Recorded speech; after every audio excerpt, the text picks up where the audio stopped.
Most of the Netherlands is below sea level. They kind of just push the sea back and put up these dikes or like these dams to just make their country bigger. They just created more land, which I think is an engineering genius. They have all of these dams up to, you know, keep the water out, and if they break, the country will go underwater. And so they have these alarm systems where every Monday at noon on the dot, all of these alarms around the country just go off, and it's just a drill, but it's just to make sure that if the dikes ever broke, that everyone would be prepared. When you first get to the Netherlands, you don't know that this is the case, and so people just love to pull pranks on these new missionaries that come in who don't have any idea what's going on. And so I remember my first time, we were just, you know, walking around a neighborhood, and these sirens start going off and they're echoing, and I was like, what is happening? And the person I was with was like, we have to go right now. And she freaked me out for like a solid 5 minutes, and we were calling people. She got the other people that I was calling in on it. They were like, yeah, you have to grab all your money, we have to get to higher ground. I ended up finding out in like 5 minutes, when no one else in the town was freaking out, that it was all a joke. But people just love to pull pranks, especially on the new people coming in that have no idea when all these alarms start going off. In the Netherlands, they do this thing called stamppot, where it's pretty much like mashed potatoes, but they kind of mix in lots of vegetables and stuff. So you'll have like mashed potatoes with spinach or kale or sometimes like carrots. It looks really weird, and it kind of looks like green mush almost. And then they'll put, it's called worst. It's kind of just like a sausage hot dog looking thing, and they just like put it on top. It looks so weird, but it's probably the most delicious thing I've ever had. And it's just so nice when it's so cold and rainy and you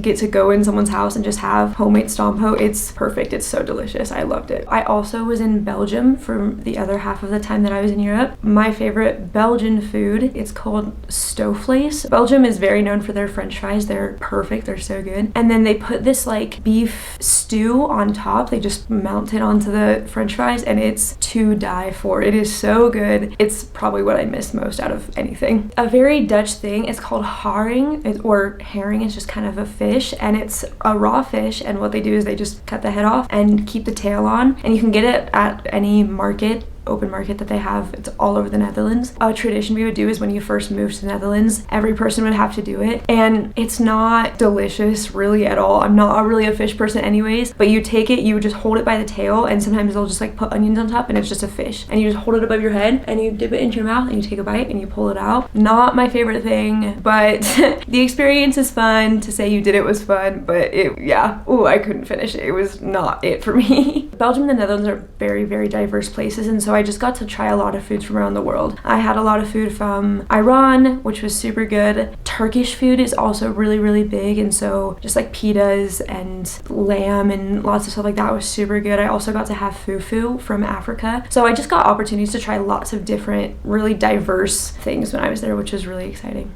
The chocolate is to die for. It's so good. I love it so much. Belgian waffles, I probably had one every single week that I was there. It's so good. The stroop waffles, I guess in America we say stroop waffles. They're so good there as well. The sweets are so good. I lived above a bakery when I was in Belgium for about 3 months, and it was so dangerous. We would go there all the time. It was right down the stairs. You could smell it. It was so good. So the pastries, the desserts, the chocolate, so good. The weather is so crazy, it's comical. I think that for me was probably the craziest times, because in the Netherlands everyone rides bikes. They have probably more bike paths than they do actual roads, and so that's what you do. Your mode of transportation everywhere for everyone is your bike, and so you're always on your bike, you're always going places, but it is also always raining, and so you are soaking wet. The wind is so strong, and the times where me and my friend would just be biking, and I also don't understand how this is possible, but no matter what, the wind is always against you. Like, it doesn't matter what direction you're going, it's like a curse. And the Dutch people also just talk about it all the time. It's the tegenwind, it's always against you. It's ridiculous. And so I think just biking, soaking wet in the rain for 18 months was probably so crazy. Belgium, you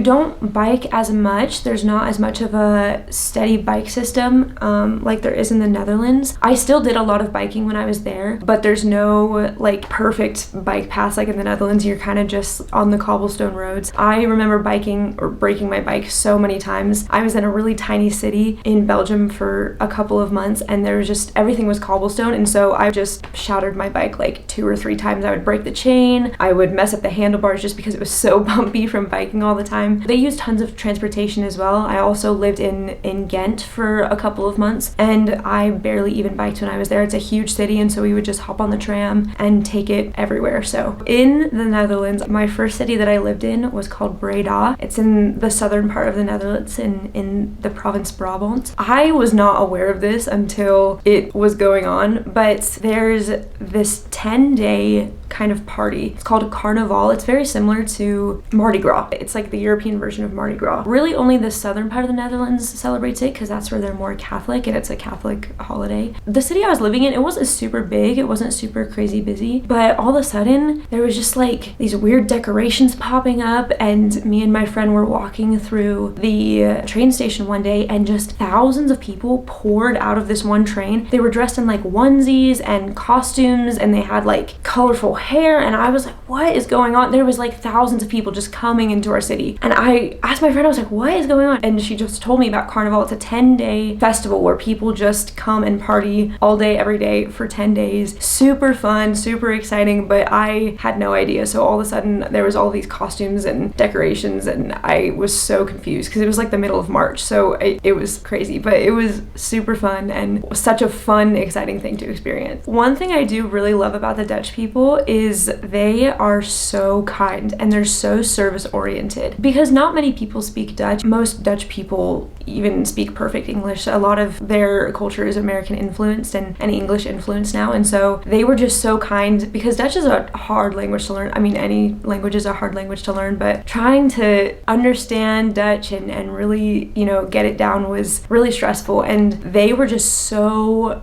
patient with me and with everyone else trying to learn the language, and also just super helpful, which I really loved. And they were always just so willing to, you know, oh yeah, you messed this part up, but here, just try it again, like keep talking, you totally got it. And so they were super encouraging, and like I said, so service oriented. They even have a holiday called Do It Day, I guess is how you would translate it, and it's just a day where everyone takes off work and goes and does volunteer work for an entire day. It's so great. Their culture is just so helpful, and they are, another thing I do really like, which is not American at all, is they're very blunt. They say exactly what they mean. Sometimes when you're not used to it, it can kind of be a shock, but they say it how it is, and they're so honest, and that's something that I would need to get better at, because we love to sugarcoat things in America, and they're just so direct, so straightforward, and that's something I really appreciated and really got to love when I was there. The Netherlands and Belgium are very, very different. In my mind, I was living on both sides. I kind of went back and forth between the borders pretty often, but they are very, very different countries. Like I said, the Dutch are super blunt. They kind of say whatever they want, and Belgians are not like that at all. They're a lot quieter, and they are very, not necessarily passive, but they do sugarcoat things a little bit more like we do in the US. They're kind of a little bit more free. I don't know how to describe it other than that. The Dutch are very, you know, everything has a time. They're always super busy. Everything has to be in order. Everything is super clean and put together all the time. Even like the train stations are like spotless. And then you go to Belgium, and it's just very relaxed and chill, and everyone's a little bit more willing to sit down and take some time to have a conversation. They're a little bit more shy, I guess I could say. The Dutch are kind of willing to just kind of be blunt, say whatever, and Belgians are a little bit more closed off, but when you get to know them and open up to them, they're just very, very kind and very, very loving.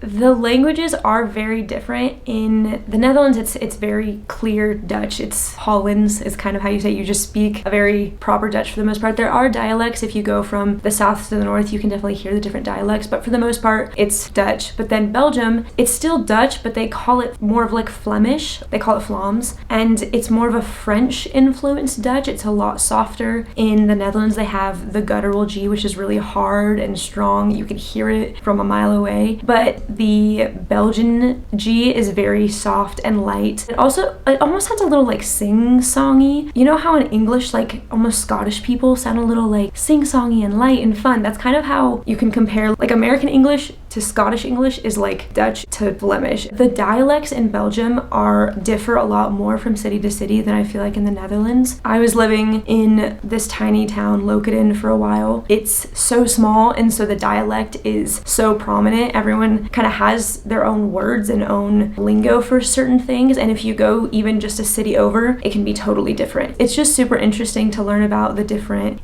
dialects. Some people consider them different languages, Flemish and Dutch, even though it is the same. It's just two different dialects for sure. The process that I learned it is I went to kind of like a language study school for about 6 weeks here in Utah, where I was with a whole group of people that were planning on moving to the Netherlands to be part of this missionary program, and we learned as much Dutch as we possibly could in 6 weeks. I did not know any before I started this process. It was not easy. I feel like I learned it at a very quick pace, and so we just kind of got all the basics. We learned how to, have a very simple conversation, how to introduce ourselves, how to kind of at least have a grasp on the basics that we would need for when we got there. And then when we actually flew over and moved to the Netherlands, we were paired with people who had already been there for a couple of months, so they had a grasp on the language, and then we just kind of tried. It takes a lot of mess ups to finally get a language, but yeah, we just did our best to just try, just talk to people, practice, and you can end up saying lots of funny things. I have quite a bit of experiences where I would say something and everyone would laugh and I would have no idea what I actually said. It was definitely hard. You had to do lots of studying. We had about an hour a day where we would just study the language. The best way to learn any language is to just practice, to go out, talk to people. I would say after about 6 months, I felt confident being very conversational. I could understand everything that people were saying to me, and I felt confident in responding. It did make it hard because I served my first 6 months in the Netherlands, and then when I moved to Belgium, because the dialects did change, it kind of felt like a reset. Like I kind of had to scramble to understand people again. So that did make it hard with the different dialects, but it worked out pretty well. So I had been living in Belgium for about 9 months, and then my very last month when I was living there, I moved all the way from the very bottom of Belgium all the way to the very top of the Netherlands. That is like the most drastic dialect change that you can have ever in between those two places. And so I felt like I was brand new to the Netherlands all over again when I went up there, even though I had been there for about 17 months speaking the language, and I felt so confident in it. It was a complete reset because of the new lingo, the new words, the new dialects. So it was definitely a challenge, but the Dutch people were, like I said, so helpful and so kind and so willing to help me, because there's like no Americans that come to learn Dutch. Everyone there speaks English, so I could have just truly had no problems just speaking English the entire 18 months that I was there. But the fact that I was,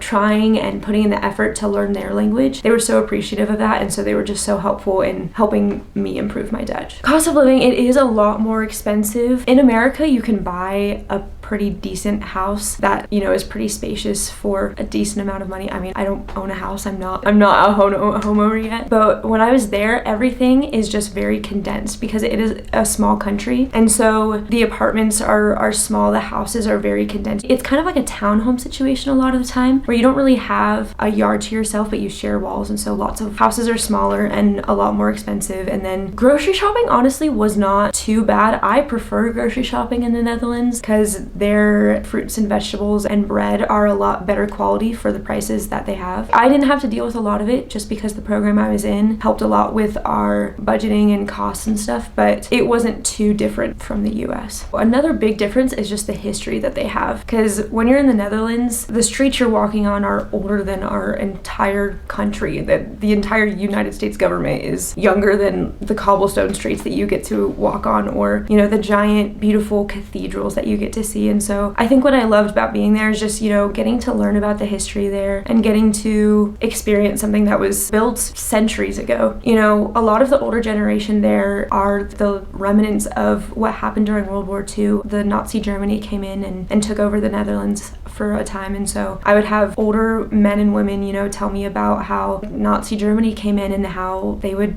just be living with the Nazi soldiers patrolling the streets, and they had to bunker down for all the bombings and stuff. And so it was really cool to be able to talk to people who experienced that firsthand and be able to just enjoy the history that they have in that country. Ik ben heel erg dankbaar voor de tijd die ik in Nederland en België had. Ik hou van deze landen en de tijd die ik daar had. Het eten is heerlijk. de cultuur is wonderbaar en ja, ik heb gewoon een heel grote liefde voor de mensen daar en de tijd die ik daar had. Ik wil zo erg terug naar Nederland en België komen. Hopelijk kan ik daar straks gaan. But ja, ik ben heel erg dankbaar voor de mensen daar en de tijd die ik daar had.